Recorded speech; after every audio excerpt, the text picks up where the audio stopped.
All right, you know what time it is, baby. Today's show is sponsored by DraftKings Sportsbook. We're talking about the top-rated sportsbooking app in all of North America. Safe, secure, and my favorite, reliable.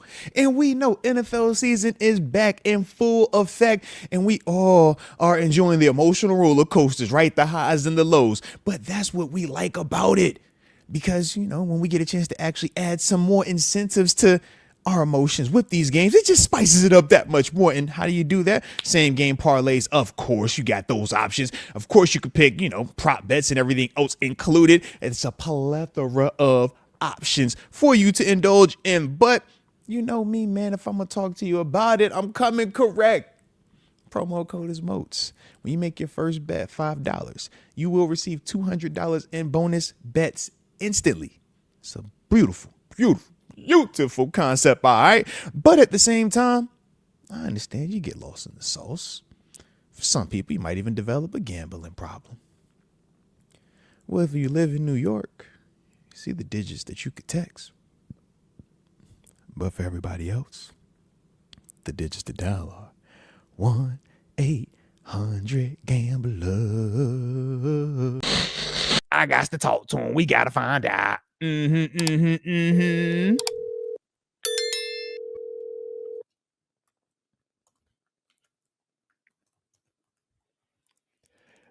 Hello, hello, hello.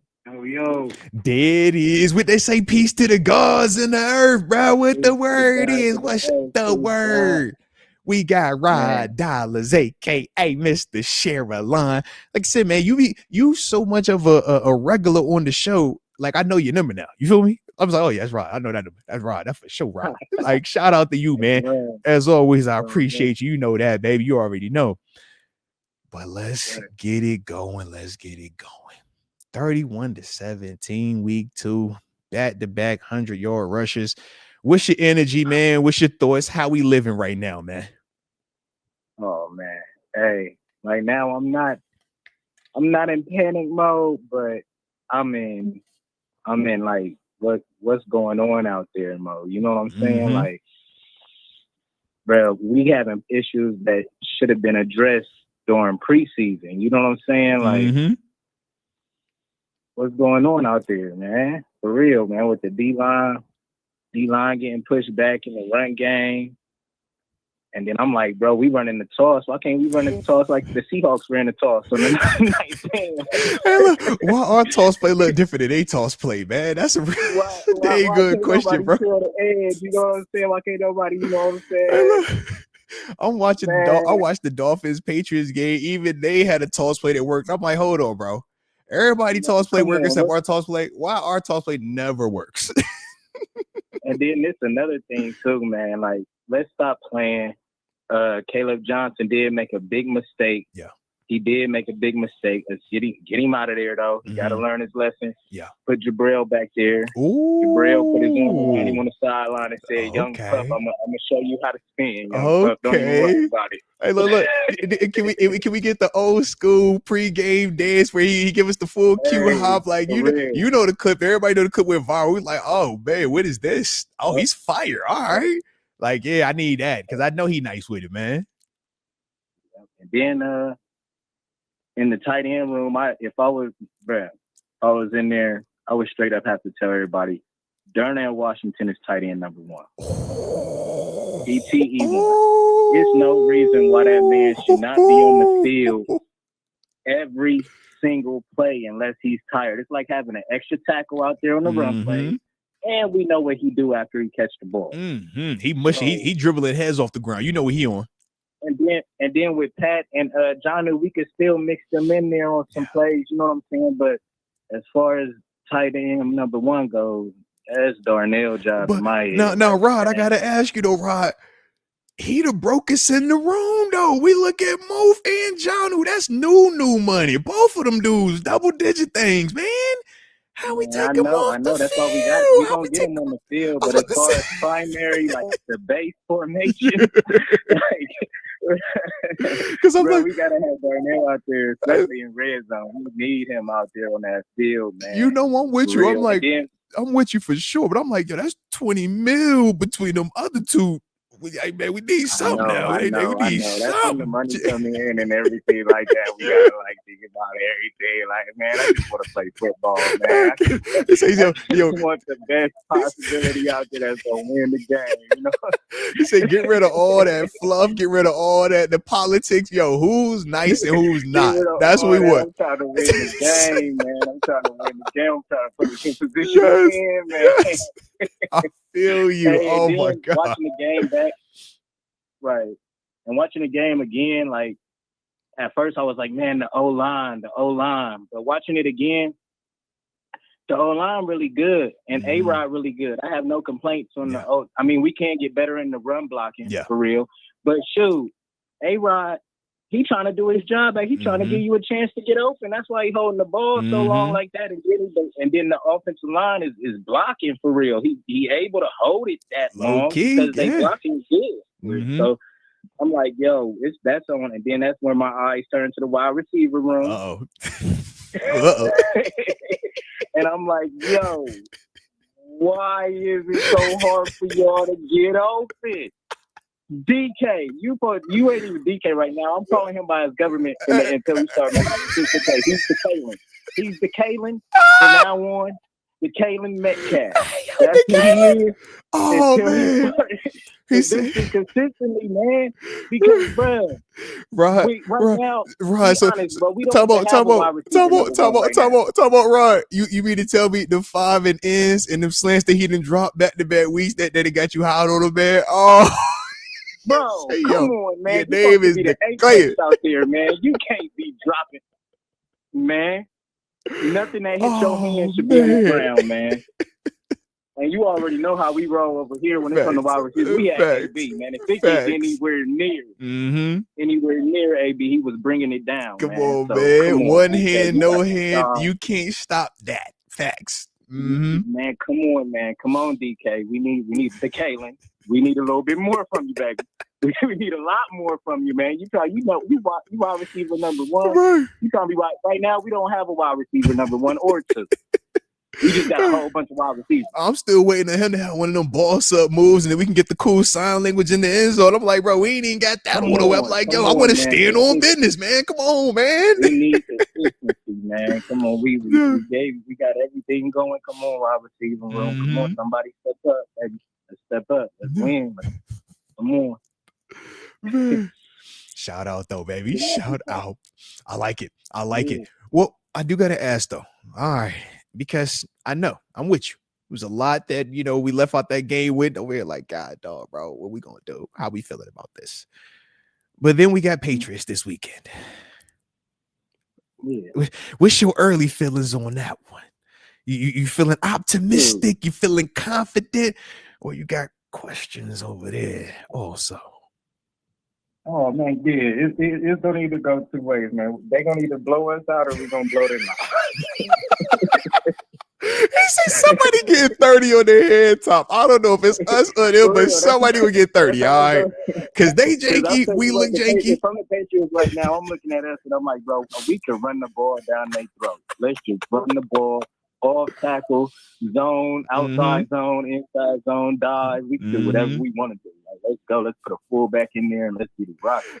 Like, I get it, man. Trust me, because I'm over here like, both of them look like lunch meat right now. This ain't what you want. So something got to give. Something has to give because they can't have both teams taking the L. So yeah, it's gonna get interesting. It's gonna get interesting. Shout out to Rod Dollar Boy. Hey, yo, you are funny, man. Appreciate you as always, man. Taking time, man, to jump on the show with me, man. All right, you already know what it is, baby. Yes, sir. Shout out to the chat, man. Y'all be easy, be safe, be smart. Let's get it, man. Let's get it. Peace. Shout out right there, Rod Dollar, man. Take some time, man. Jump on with us. Said phone lines are open. I see somebody just look like they call. Oh, all right. Maybe I missed them. All right. Phone lines are open, man. So you know the digits to dial 412-346-6955. Once again, 412-346-6955. Doom these the digits. Oh, okay. All right. Okay. I see you calling. Let's find out. I don't know who this one is. It's a newbies. Let's find out who the newbie be.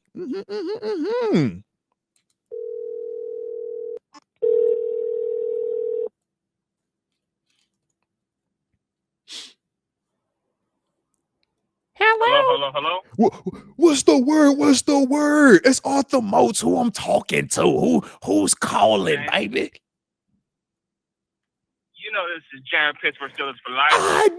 Man, when I tell you, I was over here like, he say 559. I'm like, that's Visalia. We don't know any other Visalias. I'm like, there's got to be him, right? Shout out to you, Jared Pittsburgh Steeler for life. Always appreciate you too, man. The way that you support the channel, man. The way that you always tapping in, man, from the heart means a lot. All right.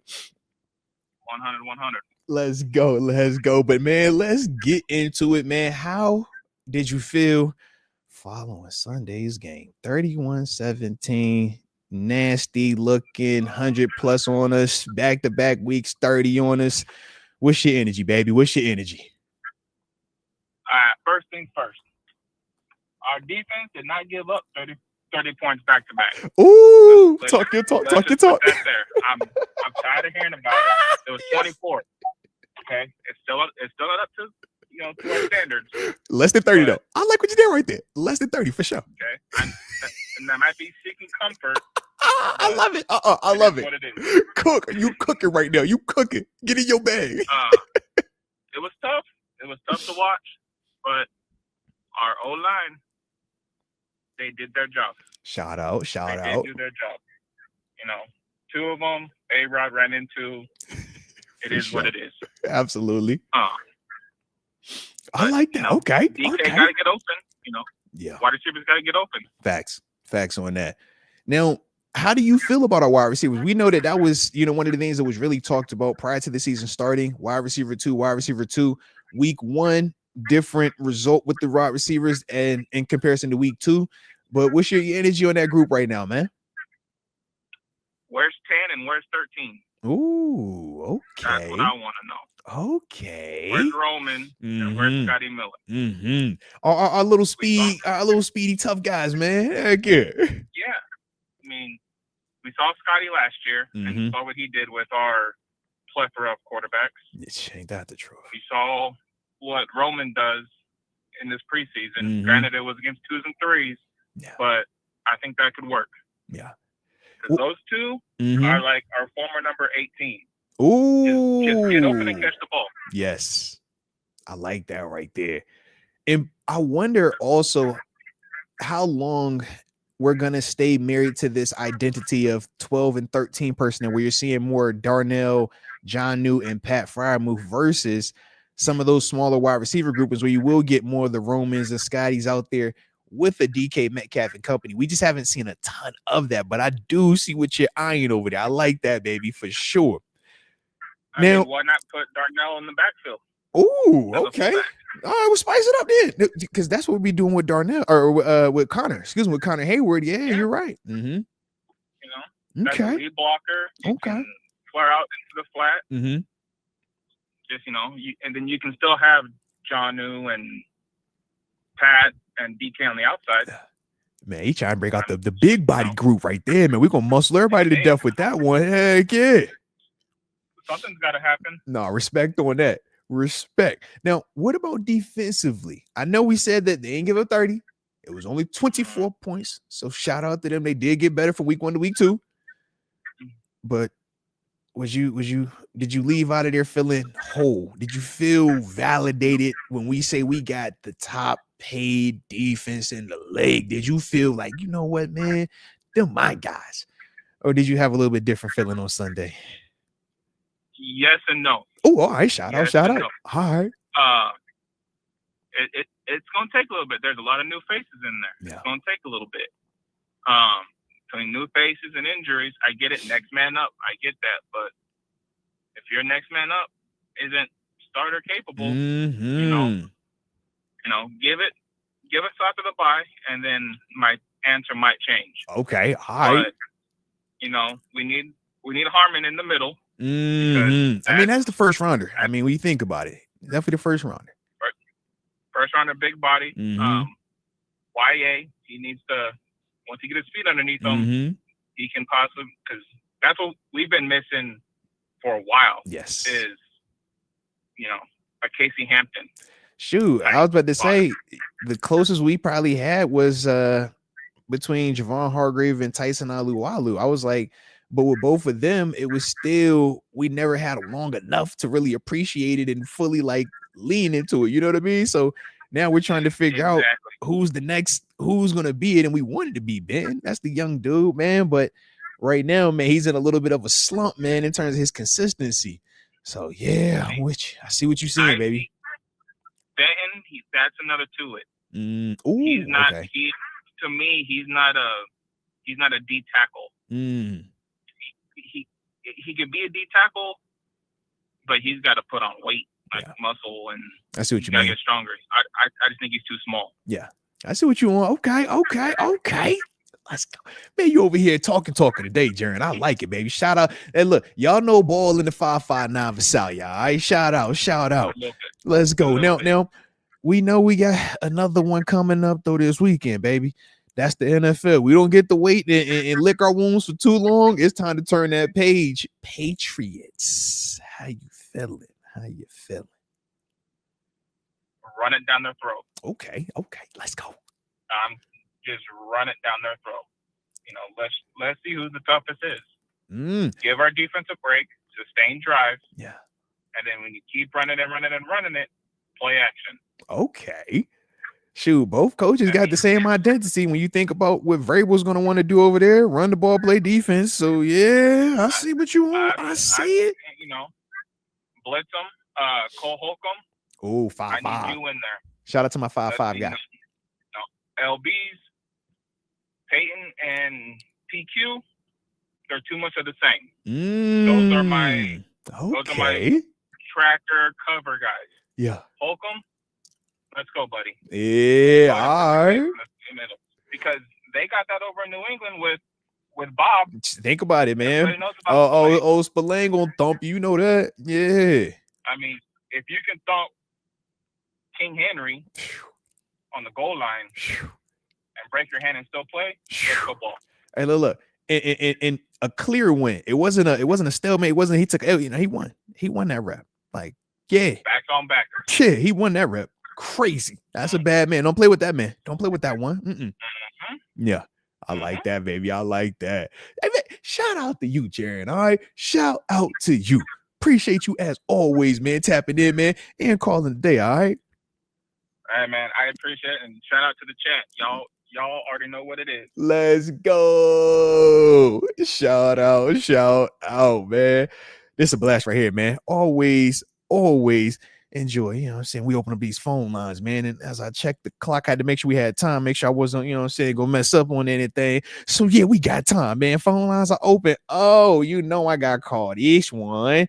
All right. I seen you just called too. So come on. I know you're gonna answer this call. I know you right there. I see you just called me, bro. Like, it ain't let me. Are you trying to call me? You trying to call me right now? I'm trying to call you back. I see you just trying to call. I'm trying to call you back. You feel me?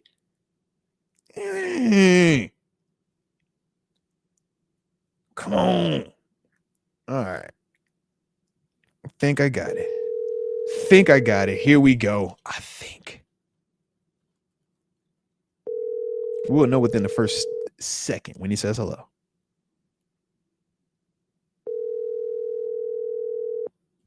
Fingers crossed. He might not. Let's see.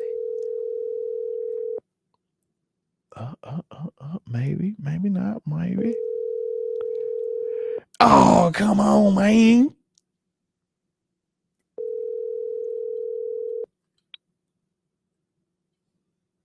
Please leave your message for 7. Oh, man. That's wow. All right, we got to go call the next number then, man. How they going to call me and leave me on red? That's nuts, man. Just going to scream my call like that. Lordy. Let's see who this is here. Hello? Hello. It's Arthur Moats. I'm calling to see who I'm talking to. Who do I have the pleasure of being on the phone with? It's Gregory over here from Newport Richie. Man, what up, Gregory from Newport Richie? Shout out to you also, man. Let's go. Appreciate you also tapping in and calling in, all right? Let's get it. Yeah. Let's get it, man. So how we feeling over there, man? We obviously had this week 2 situation take place, ruin all of our Sundays, 31-17. What was your energy? What was your thoughts on it, man? Honestly, I don't like to be the optimist, but I felt like either Seattle or New England was going to be the trap game because there's always at least one at the beginning. Ooh, respect. So, I see what you did there. And the reason being that I kind of felt that it would be this way is just there's so many important injuries. Like I know we got Ramsey and Slay. Yeah. Joey Porter's out. Man. And then, you're starting Chuck Clark over Deshaun. Mm-hmm. So it's but I think there's a little bit something in my opinion that I've noticed. I mean, again, like it's week 2, so I don't like to jump to conclusion because it's week 2. And but that being, I think one person that this defense really misses is kind of like the guy you were talking about, Robert Spillane, but I would say it's more Landon Roberts. Ooh, shout out to E-Rob. I think E-Rob was a big hit because he was huge for the run game. And Patrick Queen is an all-around backer, but he's still kind of getting into it. But who was it? Oh, like Peyton Wilson. I feel like he's more of a coverage back. I know he can hit, but I think it's just taking time for everybody to adjust. So that's kind of how I feel about it. Like the guy before me said, like the defense did better. Like there are steps that are being taken, but I think with injuries considered, I didn't think it was a bad outing, really. And I was really impressed by the O-line, too. They took a big step forward. Shout out to the optimism. It's so refreshing to not be the only one in the optimism club. Sometimes, I be like the only one in there and I get lonely. So I appreciate you joining me with the optimism. No, you know what I mean? Like I really appreciate that because I'm like, yo, what's positive? I think it was good. I think it's some stuff we could build upon, man. We should fit certain things, man. But like you said, there is an adjustment period. Smaller LBs, new D linemen, you're missing one of your main guys you drafted. All of that has to learn to gel together and play off of each other. So you're absolutely right with that, man. Yeah, I think also too, one of the things that's really confusing to me, and this is something that I don't really hear a lot of people talking about, is what was the whole thing about pulling Jalen Warren off the field when he was hot? Because he was toting it for a good part of that first half. He had some really nice chunk runs put together. I know he had that hurdle to get the hurdle was down. filthy. The hurdle was filthy, man. And then they pulled him. And I just don't understand. Why are you overthinking it? You'll be like, why are you overthinking it? But I think part of it is this though.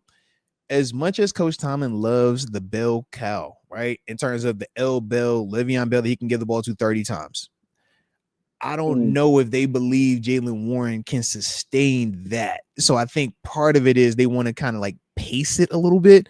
And that's where you can see the Kenneth Gainwell element. But from a statistical standpoint, I mean, Jalen Warren out-touched in terms of, opportunities to have the football. He had 20 touches, 14 carries. I think it was another 4 passes on 5 attempts and stuff like that. You look at the next running back, it was like Kenneth Gainwell had 5 carries. You know what I mean? And I think 3 catches. Yeah. Then Caleb Johnson, 1 carry, no catches. Like, so they still are giving him the ball more. But it's weird, though, at times, too, because I saw what you saw in terms of, you go from him being out there a lot and getting the ball a lot to kind of like the little quiet period. We're like, well, why is he not getting that ball? I think it's a little bit of that though, that the organization is trying to like protect against, so to speak.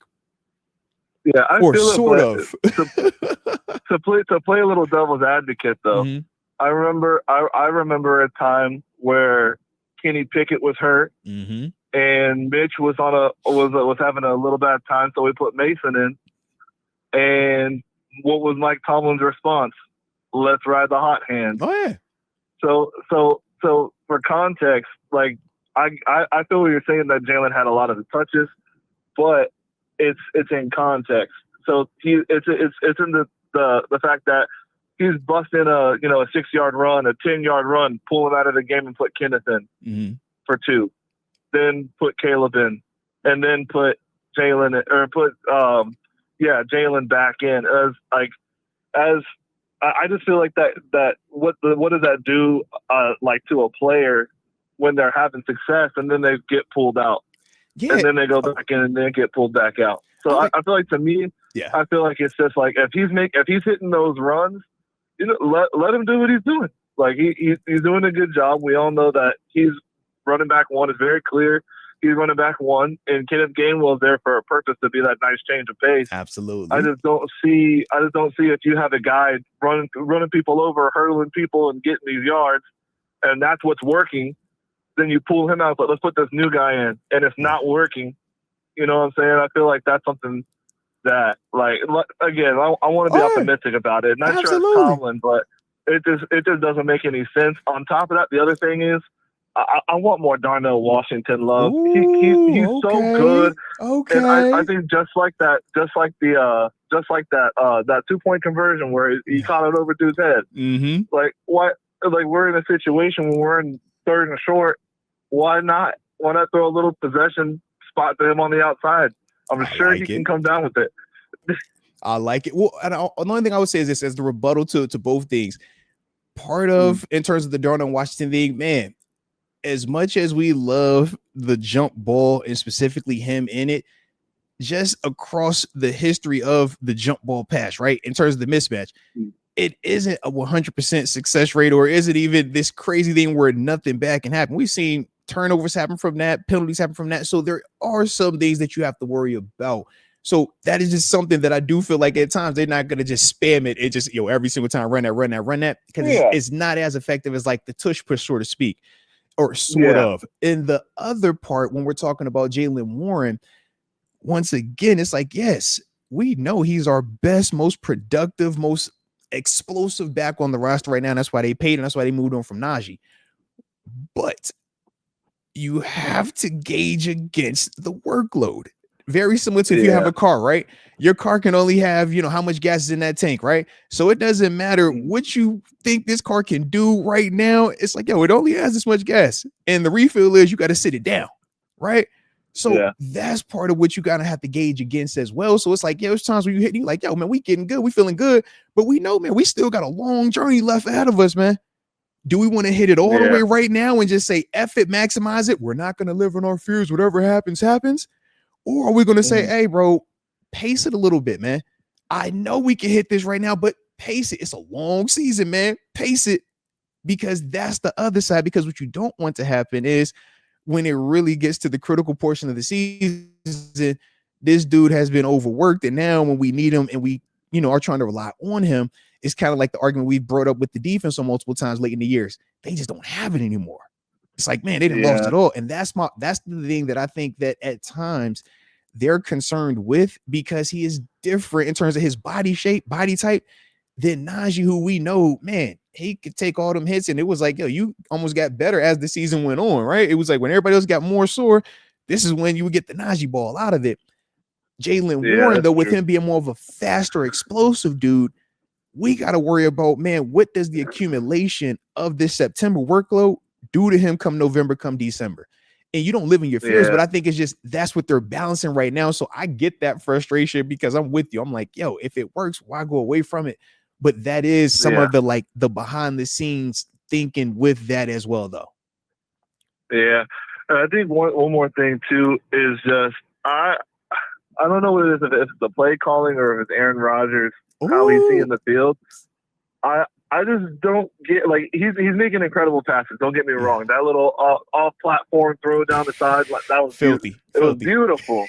Best throw of the ball since then. Yes. But my thing is, I wish they would open it up a little more, because I'm a believer in Roman, and I really like Scotty, and I feel like if they just gave him a chance, I feel like they give DK the chance and he's doing his thing, and Calvin the chance and he's doing his thing. But it's getting to the point where you're doing the same thing, but it's not working all of the time. So I feel like at some point they've got to be like, we have these two guys. One's kind of unproven, but he's young, and one we know, and Scotty has that ability to not just take the deep part of the field, but he's pretty good in the middle of the field. If you can get a route to get him open in the middle, he can take it for yards. No, you're absolutely right. Like, I just feel like there's a whole section of this middle of the field that we were talking about last year with, we can't throw over the middle of the field with Russ. And Aaron Rodgers was supposed to be that fix of, he's not going to play savior ball, but, at least he can throw to the middle of the field. Mm-hmm. And I feel like everything's either a deep shot in or to the sideline or something in the flat, and we're missing still this component of the middle of the field where you have receivers that are capable. And you still have John Newman, although I know he's been pivotal in the run game, and he had that touchdown against the Jets. I feel like, he had a Pro Bowl for being able to catch and run the ball. And Pat's been really good too, but I feel like you have like a secondary Pat. You have two Pat Fryermuths on the team. And I feel like the utilization of the receiving game for them is, I feel like that it's used the tight ends mainly for running, which I understand for blocking and whatnot. Well, because I was going to ask you, what was the biggest concern about our offense coming into the season? So when we talking about, but when we talking about the intent of like, yo, man, let's spread it out, let's throw these dudes, it's like our biggest concern has been protection. Heck, week 1, we know how people talked about the offensive line. Week 2, they performed way better, and now it's like, yo, we should throw more. And I'm like, it's people that didn't even think certain people should be employed on this offensive line just a week ago. So I think that's part of why you're not seeing all of that, because it's like, yeah, we all got eyes. So we know when there are certain parts of our offense that makes us question, and we know pass protection is that. So I think that that's the part of why you're not seeing as much of the exotic or as much of the intentional, man, we want this guy getting more targets, we want this guy in these positions. You can't do that right now. And that's why you see a lot more play action. So when you say why are more of our passes to the sideline or deep, because we're doing it out of play action. When you give the run fake and Rodgers boots to the perimeter, it protects him and it helps protect our offensive line, but it limits some of the areas. So you see more 9-7-3 or 3-level route combinations, typically hashes to sideline versus middle of the field. And that's, like I said, one of the things, until O-line continues to build that trust to where organizationally or Arthur Smith wise feels that, yo, they can sit there and protect, so Rodgers can build up some of these build up a relationship with some of those receivers. I think you're still going to get what we're getting right now, but they can change that. If they can give us more of what we saw last week versus versus less of what we saw the week before, you can get that. But right now, if I were to say, man, you had to put all of your life savings on it, which version of the offense line are you willing to bet you see on Sunday? Are you betting on the Seahawks version, or are you betting on the Jets version? Because the track record has been more Jets than Seahawks. Yeah, that is true too. But I don't know. I like the optimism. I think Broderick's going to bounce back. Absolutely, I think Broderick's going to bounce. And that's one thing too. I don't know why people keep sleeping on Broderick. That man is a monster. I know that he has. He has a little thing. I know he has a little thing about, like in week 1, but he owned up to it. He's had issues with sacks, but I think that really though, we think about when Broderick first came in, everyone knew he was raw. That he was going to need work. And then we said, hey, by the way, you're moving to the right side of the line out of necessity. And so it's like, now we've got 2 years over here where we already knew he was raw. Now he's learning a new position while still being raw. And now we're flipping him back over to the left side of the line. He's only 24. So, like, I feel like we all know there's no denying his athleticism and his power and his ability. Now, I do have a question about that, though. Do you think that's more of a Pat Meyer thing, or is that more of a Broderick thing? In what capacity? In terms of the sacks, to me, and this is part of because of me playing. When you're a player, you always feel like you're in control. So when a bad play happens, I'm never pointing the finger to a coach. The same way when a good play happens, I don't point the finger to the coach. We don't sit over here and for every good thing that the offensive line does, we say, oh, man, great Pat Meyer. Pat him on the back. He's the best. So why do we only do that when it's something negative that happens? I'm like, man, I look at Zach Frazier in terms of young development. I look at Mason McCormick in terms of another young guy that's developing. And I say, well, it's not a coaching issue because those two guys are developing just fine. I look at Isaac Seumalo. I say Seumalo hasn't regressed since he's joined our squad. So messaging from the coaching staff still seems fine. Troy Fautanu, another young high pedigree rookie. We don't look at Troy and say, oh my God, Troy, what are you doing? So why is it that with Broderick, we instantly say that's a Pat Meyer issue, but we don't look at the other 4 and say, well, dang, Pat, you got them dudes doing right. So that's why as a player, I lean on Broderick and I say, yeah, this is a Broderick thing. But Broderick understands he's capable. But this is also one of the things that at this level is every snap. And that's one of my critiques to the guys that I have seen come from Georgia at times. It's like, or some powerhouse programs. It's like, you guys were so dominant that you didn't always have to have great technique and fundamentals. That was part of my issue with Darnell Washington at times a year ago with him run blocking. It's like, at Georgia, just your sheer size. And he said it on our show. He came on as a guest and he said, man, I would just bully people because of who I was. Whereas at this level, it's way more technique. It's way more detail with it. And I just think for Broderick, he had to learn that on the fly. And it was a rough growing pain process. And I just think now he's he's learned from that. And we're seeing him be more buttoned up. But you can still see where the bad matchup week 1 still kind of got to him. So that's the thing where I'm with you. I'm like, yo, still have confidence in Broderick, but I don't feel like I have a Pat Meyer concern right now because I can literally point to 4 other guys on that exact same line of varying levels of experience and talent. And I don't feel like any of those guys are liabilities. So that's, like I said, at least that's my approach. That's how I view it. But once again, I know my experiences, man, lean more player side. So that's why I always feel like we in control, man. Yeah, no, I definitely feel you. I've heard a lot of people talking smack on Pat Meyer, and I was like, I feel the same way. I'm like, these other Zach Frazier especially, and Mason McCormick, he was a late pick. You know, like, he was great. And think about where did Mason McCormick play? Did he play at USC? Did he play at Florida State? Was he at Bama? No. You feel me? Like, this is 1AA small ball where he came from, man. And it's like, yo, so I can't go with the narrative of being a coaching issue. To me, that's more seeking comfort. That's why I want to point the blame on somebody to make me feel better about my first round talent, not showing up and being ready to go week 1. Right. Yeah. But give it time. And like you said, man, week 1 to week 2, we saw a very different version of Broderick, man. So I'm with you, baby. Yeah. It's going to take time for everything to gel together. But I think, especially with that early bye, I think once we get past the Minnesota game, and they come back. Yeah, I trust if there's one thing I know Mike Tomlin's good for is bye week adjustments. Absolutely. So yeah, I like it, baby. I like it. Well, hey man, shout out to you, Gregory in Newport Richard, showing love, man, calling in. You know I appreciate you from the heart. All right, now before we go, because I got about a minute left before I got to get up off of this thing. All right.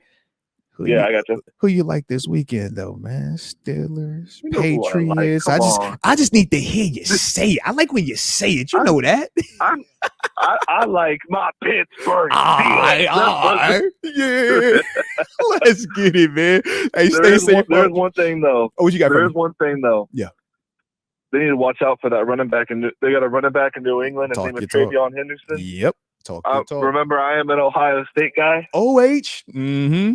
IO. That is a bad man. That is a bad man. If they thought the Jets game and Kenneth Walker was bad, you better talk your talk. It's going to be a long day. Big facts. It's going to be a long day. Now, Greg, we supposed to be on a positive note. Don't you do this.